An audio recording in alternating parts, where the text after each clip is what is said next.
अस्सलाम वालेकुम एवरीवन, उम्मीद है आप सब खैरियत से होंगे। अच्छा जी, हम अपना CSS PMS लेक्चर सीरीज़ में मुख्तलिफ़ पेपर्स को डिस्कस कर रहे हैं। रिसेंटली हमने करंट अफेयर्स को देखा, पाकिस्तान अफेयर्स को देखा, साथ में हम अदर सब्जेक्ट्स देख रहे हैं। तो हमने एक सीरीज़ स्टार्ट की थी जिसमें हम इंग्लिश का पोर्शन कवर कर रहे हैं। इंग्लिश वाला पोर्शन में हमने पहले बहुत बेसिक, जिनको बिल्कुल टेंसेस की अंडरस्टैंडिंग नहीं है, उनके लिए हमने एक चार्ट बनाया आसानी पैदा करने के लिए कि किस टेंस में कौन सा हेल्पिंग वर्ब यूज़ होगा, कौन से वर्ब की फॉर्म कौन सी यूज़ होगी। तो इस तरह से हमने थोड़ा सा फिर प्रोनाउंस को देखा।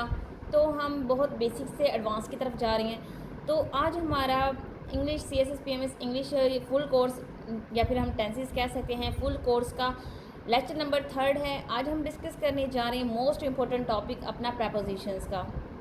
तो प्रपोजिशंस को आज हम डिस्कस करेंगे अपने लेक्चर में।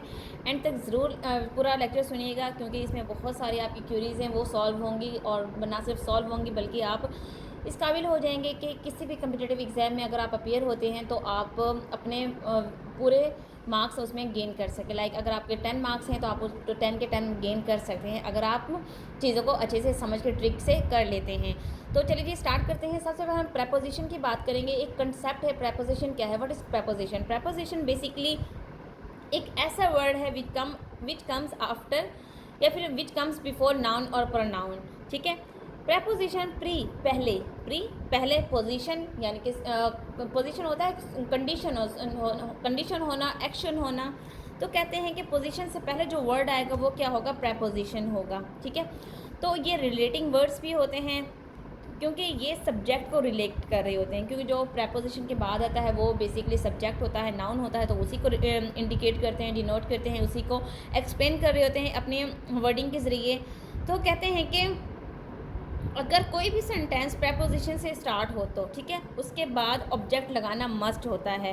प्रपोजिशन चीज़ों को ज़रा समझने की कोशिश कीजिएगा। अगर हम एक सेंटेंस बना रहे हैं इसमें उसको प्रपोजिशन से स्टार्ट करते हैं, जिस तरह हम सम टाइम अपने एडवांस इंग्लिश जब हम लिख रहे होते हैं तो हम लिखते हैं इन द बिगिनिंग, ठीक है, आफ्टर द होल, इस तरह से। मतलब जब हम प्रपोजिशन से सेंटेंस का स्टार्ट लेते हैं तो क्या होता है, उसके बाद हम ऑब्जेक्ट लगाते हैं। ठीक है।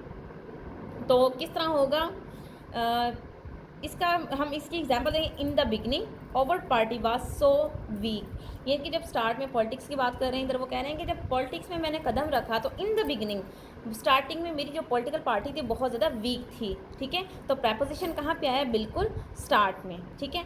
उसके बाद हमने क्या लगाया, उसके बाद हमने ऑब्जेक्ट लगाया है। ठीक है। ये सारा हमारा आ गया, ये पूरा का पूरा क्लास प्रपोजिशन क्लास आ गया। उसके बाद हमने अपना ऑब्जेक्ट लगा दिया। ठीक है। इसके बाद अब ये नहीं कह सकते कि अगर सम टाइम होता है जो प्रपोजिशन होता है वो सेंटेंस के फर्स्ट में भी आ जाता है, मिडिल में भी आता है और एंड में भी आ जाता है। जिस तरह सेंटेंस देखिएगा, what are you look at, आप क्या देख रहे हैं, तो यहाँ पे ये इसके बिल्कुल दरमियान में आया है। ठीक है। उसके बाद the book on the table, यहाँ पे कहाँ पे आया है, यहाँ पे बिल्कुल मिड में, सेंटर में आया है ये। ठीक है। उसके बाद थर्ड सेंटेंस देखें आप। थर्ड सेंटेंस में क्या होगा, preposition of time, place, position, direction. यानी कि प्रपोजिशन क्या करता है, वो टाइम को डिनोट करता है, प्लेस को करता है, पोजीशन को करता है, डायरेक्शन को करता है। अच्छा जी, प्रपोजिशन क्या है, वो टाइम बताती है, वो हमें प्लेस बताती है, पोजीशन बताती है, डायरेक्शन बताती है। अब हम चलते हैं अपने टॉपिक की तरफ। सबसे पहले हम डिस्कस करेंगे preposition of time. Preposition of time एक प्रपोजिशन का एक टॉपिक बहुत लेंथी और बहुत डेप्थ में करने वाला टॉपिक है, तो हम वन बाय वन चीज़ों को करते जाएंगे। सबसे पहले हम देखेंगे प्रपोजिशन ऑफ टाइम। तो प्रपोजिशन ऑफ टाइम में पहला हमारा जो फैक्टर है वो है since and for. Since and for, इसमें क्या डिफरेंस है, ये कहाँ पे यूज़ होते हैं। तो अगर हम एक्चुअल में देखें, जब हम टेंसेस कर रहे होते हैं तो हम सिंस और फॉर का यूज़ करते हैं टाइम के साथ। He has been absent since Monday, वो मंडे से एब्सेंट है। ठीक है, वो मंडे से एब्सेंट है। अगर प्रपोजिशन के बाद सब्जेक्ट के साथ आए तो प्रपोजिशन होगा, जाहिर है सब्जेक्ट क्या है, मंडे है यहाँ पे, तो उससे पहले सिंस आ गया हमारे पास। नेक्स्ट अब देखेंगे, he has been absent since I left. वो कहते हैं कि वो तब से गैर हाजिर है, तब से मैंने छोड़ा है। तो यहाँ पे क्या हुआ है, हमने बेसिकली जो चीज़ देखनी, अगर टेंस हमने देखना है, टेंस की एरर देखनी है, क्योंकि प्रपोजिशन मोस्टली एरर्स में आ रहा था, करेक्शंस में आता है हमारे पास। जब हमारे पास सिंस आए एक सब्जेक्ट के साथ, ओनली सब्जेक्ट, तो तब वो क्या होगा, वो टेंस को इंडिकेट करेगा। बट अगर सिंस के बाद हमारे पास एक सब्जेक्ट आ जाए और साथ में वर्ब आ जाए तो एक मुकम्मल क्लॉज बन जाएगी, ठीक है, एक क्लॉज बन जाएगी। तो यहाँ पे प्रेपोजिशन ऑफ टाइम को डिनोट करेगा। He has been absent since I left, मैंने जब से वहाँ से छोड़ा है वो भी वहाँ से गैर हाजिर रहा है। It will work as a conjunction, यहाँ पे एज अ कंजंक्शन वर्क कर रहा है ये, ठीक है। रूल्स को आप गौर से पढ़िए, सुनिएगा। सिंस कहते हैं कि सिंस कहाँ पे यूज़ होता है। अब ये बड़ा ही थोड़ा ही कॉम्प्लिकेटेड सा सवाल है कि सिंस कहाँ पे यूज़ होता है। एक्चुअल में सिंस यूज़ होता है definite point of time. Like अगर मैं कह दूँ कि मैं मंडे को एक मीटिंग में जाऊंगी, यहाँ पे मैंने एग्जैक्ट बता दिया है, बट मैं कहूँ कि मैंने 2 घंटे बाद मीटिंग में जाना। अब ये मुझे क्या पता कौन से 2 घंटे हैं, अगले 2 घंटे, पिछले 2 घंटे, आने वाले 2 घंटे, कल के 2 घंटे हैं। तो सिंस जो है डेफिनेट पॉइंट ऑफ टाइम होता है। फॉर की अगर हम बात करें, लेंथ ऑफ टाइम, ये लेंथ को बताता है, ड्यूरेशन बताता है। लाइक मैं कह दूँ कि मैं 6 घंटे आज पढ़ूंगी, ठीक है, मैं आज 6 घंटे पढ़ूंगी, तो वो एक लंबा डिस्टेंस है, वो ड्यूरेशन है वो, ठीक है, मैं ड्यूरेशन। और मुझे अब ये नहीं पता, मैंने आपको ये नहीं बताया कि मैं कौन सी 6 घंटे क्या पता वो रात के 6 घंटे हो, दिन के 6 घंटे हो, सुबह के हों, तो इसमें चीज़ मुबहम होती है, वेग होती है। बट सिंस जहाँ पे आ जाए वो मुझे एग्जैक्ट बताना, जिसमें मैं कह सकती हूँ कि मैंने मंडे वाले दिन सुबह 6 बजे 6 घंटे पढ़ना है, तो यहाँ पे मैंने एग्जैक्ट बता दिया है, ठीक है। आगे एक मोस्ट इंपॉर्टेंट चीज़ देख लें, जो सिंस का यूज़ है। अभी आप ये भी कन्फ्यूजन होगी, जब हम एक्सरसाइज सॉल्व करेंगे तब आपकी सारी कन्फ्यूजन दूर हो जाएंगी। सिंस अगर आ जाए हमारी जमा के साथ, ठीक है, तो हम वहाँ पे सिंस यूज़ नहीं करेंगे। सिंस का इस्तेमाल कभी भी प्लूरल के साथ नहीं होता, आई मीन जमा के साथ सिंस का इस्तेमाल नहीं होता। यहाँ पे एक सेंटेंस देखिएगा, Ali has been playing hockey since last week. Last week एक वीक है, ठीक है, कंफर्म है, एक वीक है। बट यहाँ पे आ गया अली हैज़ बीन प्लेइंग, ठीक है, यहाँ पे सॉरी प्लेइंग का वाई जी मिस है यहाँ पे। Ali has been playing hockey for last 2 weeks. अब आप यहाँ पे कहेंगे कि लास्ट 2 वीक्स पिछले 2 हफ्ते, लेकिन हमने पीछे क्या रूल पढ़ा है, हमने हाईलाइट करके लिखा हुआ है कि सिंस कभी भी प्लूरल के साथ नहीं आता। तो 2 वीक्स, अब हमें क्या पता कौन से 2 वीक्स हैं, तो यहाँ पे भी वो एग्जैक्ट टाइम नहीं बता रहा, तो यहाँ पे क्या लगेगा, फॉर लगेगा, ठीक है। This custom has been in prevalence since ancient times. अब यहाँ पे क्वेश्चन रेज होता है, एंशियंट टाइम्स ये प्लूरल है, ये जमा है, बट आप देखें जो एंशियंट टाइम्स है, हिस्ट्री जो है वो बेसिकली हमारे पास 3 फेजेस हैं। हिस्ट्री प्लूरल नहीं है, ये फेज़ है, ये ancient, medieval and modern time. तो इनके साथ हमेशा क्या आएगा, सिंस आएगा, ठीक है, क्योंकि हिस्ट्री कभी भी जमा नहीं होती। हिस्ट्री के स्टेजेस हैं 3, पहला था एंशियंट, फिर मेडिवल था और देन मॉडर्न टाइम था। तो इस तरह के अक्सर क्वेश्चन आ जाते हैं एग्जाम्स के अंदर, ठीक है। आगे हम बात करेंगे since from. Point of time को बताते हैं दोनों ही, कहते हैं since connects past with present. ये चीज़ आपने बहुत हाईलाइटेड रखनी है, since connects past with present. Since जो है वो पास्ट को प्रेजेंट से जोड़ता है और मिलके परफेक्ट बनाता है, ठीक है। अब हम बात कर लें फ्रॉम की, नॉट यूज्ड इन परफेक्ट। अब ये इसमें यूज़ नहीं किया जाता। लाइक मैं कह दूँ Ali has been playing hockey, अब ये पास्ट प्रेजेंट को जोड़ रहा है, यानी कि परफेक्ट बना रहा है। सिंस हमेशा कहाँ पे लगेगा, एक परफेक्ट सेंटेंस के अंदर लगेगा, बट फ्रॉम जो है वो कभी भी परफेक्ट सेंटेंस में नहीं लगेगा। ये आपने चीज़ माइंड में रखनी है। आगे हमारे पास करेक्शंस में या फिर प्रेपोजिशन में है एट, इन, ऑन। अब इनमें क्या फ़र्क है, एट की अगर हम बात करें, एट हमारे पास एग्जैक्ट टाइम को बताता है, डेफिनेट टाइम को बताता है, इसमें कोई चीज़ वेग नहीं होती। इन अगर हमारे पास हो तो in for longer duration, longer duration. अब हम इस चीज़ को आगे डिस्कस करेंगे। देखें, ही डिपार्चर्ड एट 9 o'clock, ठीक है, इन 9 o'clock इन द मॉर्निंग। अब जो मॉर्निंग का जो टाइम है, यहाँ पर चीज़ को समझने की कोशिश करें। मॉर्निंग का जो टाइम है, मॉर्निंग कब से स्टार्ट होती है, डांस से स्टार्ट होती है और तकरीबन ये 12 बजे तक चलती है, यानी कि मॉर्निंग का जो पीरियड है वो 6 से 7 घंटे का होता है। तो लंबी ड्यूरेशन के लिए हमने क्या करना है, लंबी ड्यूरेशन के हमने क्या यूज़ करना है, इन यूज़ करना है। पार्ट्स ऑफ द डे क्या होते हैं, डान होता है, सनराइज, डे ब्रेक, एट। इनके साथ डान जो सुबह की हल्की हल्की वो सुर्खी सी होती है, सुबह जब सूरज निकलता है उसको डान बोलते हैं, डान, सनराइज, डे ब्रेक, और इनके साथ क्या लगाएंगे हम, एट लगाएंगे। फिर हमारे पास मॉर्निंग है, इन चीज़ों को नोट कर लेंगे, डेफिनेट चीज़ें हैं, ये कभी भी चेंज नहीं होंगी। मॉर्निंग के साथ इन लगाएंगे क्योंकि मॉर्निंग का जो टाइम है वो 6 से 7 घंटे का होता है। फिर नून है, दोपहर का टाइम है, जो नून एग्जैक्ट दोपहर है वो 12 बजे होती है, पूरे 12 बजे को हम नून बोलते हैं। अगर हम कहें आफ्टरनून तो 12 से लेकर 4 बजे का ये दोपहर का टाइम होता है, यानी कि उसको आफ्टरनून कहेंगे तो यहाँ पे भी इन लगेगा। जस्ट नून के टाइम पे क्या लगेगा, एट लगेगा। अब हम एग्जाम्पल देख लें, I read newspaper at dawn. छोटी ड्यूरेशन के लिए हमने क्या लगाया था, हमने छोटी ड्यूरेशन की, क्योंकि डान वो 10 से 15 मिनट का टाइम होता है, डान का जो टाइम होता है 10 से मिनट, जब वो सूर्य निकल रहा होता है और जब उसकी मुकम्मल रोशनी 6 से 7 घंटे के 6 से 7 मिनट के अंदर पूरी ज़मीन पर फैल जाती है। आई रीड न्यूज़पेपर एट डान, मैंने सुबह सवेरे न्यूज़पेपर पढ़ा, ठीक है। आई read newspaper in the morning, अब इन द मॉर्निंग तो स्टार्ट होगी सुबह 6 बजे से लेकर 12 बजे तक, अब कब पढ़ा एग्जैक्ट नहीं पता, तो इन लॉन्ग ड्यूरेशन के लिए आएगा। आई read newspaper at noon, exact 12 बजे। जब मैं कहूँगी कि मैंने एट नून पढ़ा तो समझने वाला समझ जाएगा कि इसने 12 बजे न्यूज़पेपर पढ़ा है। आई रीड न्यूज़पेपर इन आफ्टरनून, अब आफ्टरनून मैंने 12 से लेकर 4 बजे के दौरान कब पढ़ा कुछ नहीं पता, तो यहाँ पे हम लगाएंगे इन। तो यहाँ तक आपको समझ आ गई डिफरेंस की इन एट कहाँ पे हम यूज़ करते हैं। इन हमेशा लॉन्ग ड्यूरेशन के लिए, एट हम लगाएंगे एग्जैक्ट टाइम के लिए, ठीक है।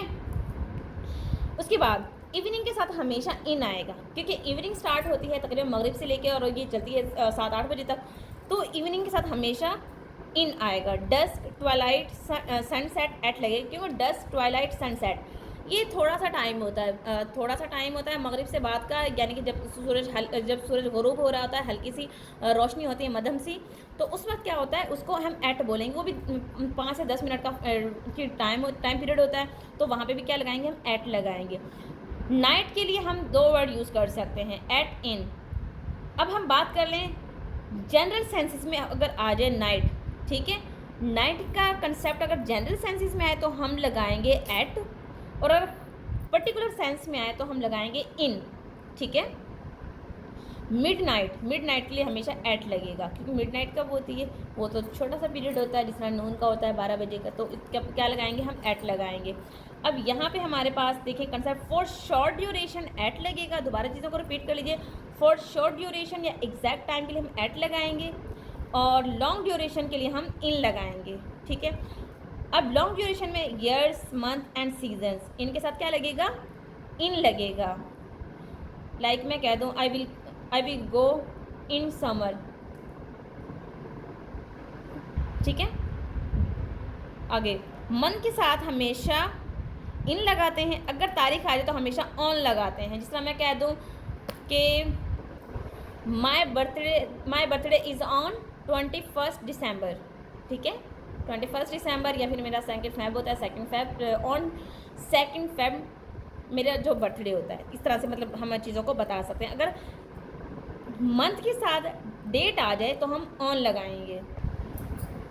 अब यहाँ पे एक एग्जांपल देख रहे हैं, माई बर्थडे विल कम इन फेब्रवरी, यानी कि मंथ है, मैंने आपको बताया मंथ के साथ क्या लगेगा, हमेशा इन लगेगा। But my birthday will come on 2 February, यानी कि यहाँ पे मैंने बताया था मंथ के साथ अगर डेट आ जाए तो वहाँ पे क्या लगेगा, ऑन लगेगा, ठीक है। अब नेक्स्ट हमारे पास है preposition on, with, day and date, इनके साथ क्या लगेगा, he will visit doctor on Monday, exact time है, ठीक है, मंडे इवनिंग, यानी कि मंडे की जो शाम है उस वक्त क्या करेगा, वो डॉक्टर के पास जाएगा। Note, last, every, next, each, on, will not use, इस तरह के कोई वर्ड्स आ जाएं, लास्ट आ जाए, एवरी आ जाए, नेक्स्ट आ जाए, ईच आ जाए, इनके साथ कभी भी ऑन नहीं लगाएंगे। अगर यहाँ पे होता है he will visit doctor next Monday, तो यहाँ पे हम लिखें ऑन नेक्स्ट मंडे तो गलत होगा, तो खाली हमें यहाँ पे क्या लगाना है, नेक्स्ट मंडे इवनिंग। आगे आ जाए विद फेस्टिवल्स। अब जो फेस्टिवल्स होते हैं always use eight, but festivals के साथ हमेशा क्या यूज़ करते हैं, एट ईद, ठीक है, इस तरह से एट शब बारात, इस तरह के जो इवेंट्स होते हैं ना, तो वहाँ पे क्या लगाएंगे, हम एट लगाएं। फेस्टिवल्स के साथ हमेशा एट लगाते हैं। जिसका दिन फिक्स हो ऑन लगाएंगे, लाइक ईद का दिन फिक्स होता है, अगर मैं कह दूं कि 25 जनवरी को ईद होगी तो इस तरह से ऑन 25 दिसंबर, इस तरह से he will come on Eid. अब ये सेंटेंस टोटली गलत है, he will come at Eid. मैंने आपको बताया कि हमेशा हमने फेस्टिवल के साथ एट लगाना है। He will come on the occasion of Eid. अब यहाँ पे देखिए एक मौका है वो इंडिकेट कर रहा है, तो उसके साथ क्या आएगा, ऑन आएगा, ठीक है, ये फिक्स कर दिया मैंने। आगे, he is sleeping at the moment, यानी कि इस वक्त वो सो रहा। हम एट का क्या कंसेप्ट था हमारे पास, जो एग्जैक्ट टाइम बताए। अब मैं यहाँ पे खड़ी हूँ, मैं उससे, मुझे कॉल है किसी के बंदे के बारे में पूछे तो मैं कहूँ हाँ वो इस वक्त सो रहा है या इस वक्त वो पढ़ रहा है। लाइक मैं कह दूँ he is taking his lunch at the moment, यानी कि वो इस वक्त अपना लंच कर रहा है, ब्रेकफास्ट कर रहा है, डिनर कर रहा है। इस तरह से मैं बता दूँगी कि जो उस वक्त का मैं एग्जैक्ट टाइम बता रही हूँ। नेक्स्ट हमारे पास प्रपोजिशन है इन विद इन। अब इनका कंसेप्ट समझिएगा। इन जो है वो आफ्टर होता है मुकर्ररा वक्त के बाद, विद इन होता है बिफोर मुकर्ररा वक्त से पहले। लाइक मैं आपसे कोई चीज़ एक उधार लेती हूँ, मैं आपसे कहती हूँ मुझे 500 रुपये उधार दे दें फॉर एग्जांपल, ठीक है। मैं आपसे कह दूँ कि मैं आपको 500 रुपये 10 दिन में दे दूँगी, ठीक है, 10 दिन में दे दूँगी, 10 से 11 भी हो सकते हैं। तो तब हम क्या लगाएंगे, इन लगाएंगे। इन आ जाए तो समझिए बंदा लंबा गया, यानी कि 10 से वो 11 भी करेगा, 12 भी करेगा। बट अगर मैं कह दूँ विद इन मैं कह दूँ, इट मीन्स कि मैंने विद इन 10 डेज़ आपके 500 देने हैं, यानी कि बिफोर जो मुकर्ररा वादे से पहले और यहाँ पे आफ्टर मुकर्ररा वक्त के बाद। लाइक अब एग्जाम्पल देखिएगा, यहाँ पे आपको चीज़ें क्लियर हो जाएंगी। एग्जाम्पल देखिए आप, आई विल कम इन 1 वीक, मैं 1 हफ्ते में वापस आ जाऊँगा, ठीक है। समझ लें कि बात लंबी चली गई, क्यों, क्योंकि मैंने स्मैरिली आपसे बोला है ना, एक स्मैरिली बोला है कि मैं 1 हफ्ते में वापस आ जाऊँगी। But I will come with in a week, यहाँ पे एग्जैक्ट मैंने बता दिया कि मैंने हर हाल में 1 हफ्ते के अंदर अंदर आ जाना है, हफ्ते से ऊपर नहीं होगा। तो ये कंसेप्ट है इन और विद इन का, ठीक है। यहाँ तक क्लियर है। आगे देखते हैं। आगे हमारे पास प्रपोजिशन है ड्यूरिंग वाइल। अब ड्यूरिंग की हम बात करें, ड्यूरिंग कभी भी आईएनजी यानी कि जिरन के साथ नहीं लगाया जाता, ठीक है। इवेंट के साथ लगाते हैं, ओकेजन्स भी लगाते हैं। ड्यूरिंग का एक्चुअल अगर हम उर्दू में मतलब इसका देखें तो इसका होता है दौरान, ठीक है। वाइल की अगर हम बात करें, ये क्या करता है, ये एक एक्शन को शो करता है या फिर एक्टिविटी को बताता है, ठीक है। कंजंक्शंस के तौर पे भी इस्तेमाल कर, इसका मतलब वाइल का मतलब भी दौरान होता है, ड्यूरिंग का भी। बट वाइल क्या करता है, किसी एक्शन या एक्टिविटी को बताता है। ड्यूरिंग क्या करता है, ये हमें किसी इवेंट या ओकेजन के बारे में बताता है। एग्जाम्पल देख लें, during the war of independence Muslim face a harsh time, ठीक है। यहाँ पे एक इवेंट बताया, ज़ाहिर है कि इवेंट ही था मुस्लिम हिस्ट्री में। अगर हम देखें पाकिस्तान मुसलमानों की हिस्ट्री में एक बहुत बड़ा इवेंट था। जब 1857 की वार होती तो मुसलमानों की ज़िंदगी की काया पलट जाती है कम्प्लीट। अब देखें, वाइल का मतलब दौरान है, बट ये किसी एक्टिविटी या पोजीशन या फिर एक्शन को बता रहा है। Qutubuddin Aibak died while playing polo. Qutubuddin Aibak की डेथ होती है पोलो खेलते हुए। वो एक्शन था, वो कोई एक्टिविटी थी, ठीक है। अगर हम देखें, एक और वर्ड मीनिंग भी है वाइल का, जबकि while he is innocent but no one trust him. वो शरीफ है जबकि वो शरीफ है बट उस पर कोई भी यकीन नहीं करता। इसके दो मीनिंग बनेंगे, एक दौरान है, दूसरा जबकि, ठीक है। आगे यहाँ पे हमने चीज़ों को देखा, कभी भी ये जो वाइल है इसके साथ हमेशा जरंड नाउन आएगा। जरंड नाउन यानी कि प्लेइंग है, बट ड्यूरिंग के साथ कभी भी ऐसा नहीं होगा। ड्यूरिंग के साथ कभी भी आईएनजी वाली फॉर्म नहीं आएगी। कहते हैं कि वाइल का इस्तेमाल हमेशा आईएनजी के साथ करेंगे, यानी कि जरंड के साथ करेंगे। इसके अलावा while I am reading he is playing, मैं खेल रहा हूँ और वो पढ़ रहा है, ठीक है। जब मैं पढ़ रहा जबकि मैं पढ़ रहा हूँ और वो खेल रहा है, ठीक है। इस तरह से मतलब मैं आपको ड्यूरेशन बता रही हूँ। नेक्स्ट हमारे पास प्रपोजिशन है टिल अनटिल बाय। टिल की हम बात करें, टिल का मतलब है तक। ये प्रीपोजिशन को बताता है, कंजंक्शन के तौर पे भी यूज़ होता है। ये भी प्रपोजिशन है और कंजंक्शन का भी काम करता है। इसी एग्जाम्पल दें, I will carry on talking till his arrival. जब तक वो नहीं आता मैं बोलता रहूँगा, ठीक है। उसके बाद अनटिल ही टेक्स टी, जब तक वो चाय नहीं पी लेता। आई विल वेट हियर, मैं उसका यहीं इंतज़ार करूँगा। अब देखिए, बात नोट कीजिएगा, बोथ आर इंटरचेंजेबल, दोनों को बदला जा सकता है, यानी कि इंटरचेंजेबल है। नेक्स्ट देखिए हमारे पास है preposition by. Point of time को डिनोट करता है बाय, ठीक है। अब ये कहाँ कहाँ पे यूज़ हम कर सकते हैं, चीज़ों को नोट करते ही जाइएगा। बिसाइड, साथ ही। डूअर के लिए, यानी कि डूअर जिसे हम पैसिव में यूज़ करते हैं।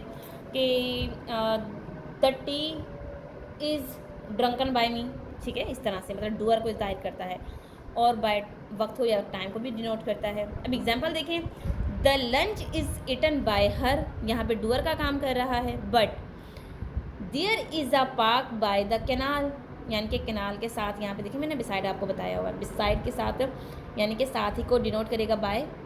फिर उसके बाद एक और ये इसका यूज़ है, they will come by tomorrow, time को भी इंडिकेट करता है ये। तो ये 3 प्लेसेस हैं। बाय कहाँ पे यूज़ होगा? टाइम के लिए होगा, डूअर के लिए होगा, besides end point of time, इन तीनों को ये डिनोट करेगा। नेक्स्ट हमारे पास प्रपोजिशन है व्हेन एंड वाइल। व्हेन का मतलब है कब, वाइल का मतलब है ड्यूरिंग, ठीक है। I open the door when someone knocked, जब किसी ने दरवाज़ा खटखटाया तो मैंने दरवाज़ा खोला, ठीक है। बट वाइल का यूज़ हम कहाँ करें? While I am opening door I सा अ वेंडर, जब मैं दरवाज़ा खोल रहा था तो उस वक्त मैंने एक रेडी वाले को देखा या फिर एक फेरी वाले को देखा। देखिए व्हेन एग्जैक्ट टाइम बताना कि जब किसी ने दरवाज़ा बजाया तो मैंने खोल दिया, बट वाइल ये है कि जब मैंने दरवाज़ा खोला तो उस वक्त उस ड्यूरेशन में मैंने एक फेरी वाले को देखा दरवाजे से बाहर, ठीक है। ये इनका ये डिफरेंस है। अब तक हमने किया प्रपोजिशन ऑफ टाइम को। उम्मीद है आपको चीज़ें समझ आ गई होंगी। इसके अलावा नोट्स का पीडीएफ लेने के लिए आप हमारा व्हाट्सएप ग्रुप ज्वाइन कर सकते हैं। आप हमारे बायो में जाके व्हाट्सएप ग्रुप का लिंक वहाँ पे है, वहाँ से व्हाट्सएप ग्रुप ज्वाइन कर सकते हैं ताकि आपको इनका कंप्लीट पीडीएफ फाइल मिल जाए। इसके अलावा बाकी वहाँ पे नोट्स शेयर होते रहते हैं पीडीएफ फॉर्म में। तो उम्मीद है आपको चीज़ें समझ आ गई होंगी। प्रेपोजिशन, आई अश्योर यू कि आप इस लेक्चर को सुनने के बाद और नोट्स को पढ़ने के बाद कभी भी आपको प्रेपोजिशन का इशू नहीं रहेगा, ठीक है। मिलेंगे इंशाल्लाह नेक्स्ट वीडियो में एक प्रेपोजिशन के रिमेनिंग पार्ट के साथ, प्रेपोजिशन ऑफ प्लेस। तो अपना ख्याल रखिएगा। जज़ाकल्लाह, अल्लाह हाफिज़।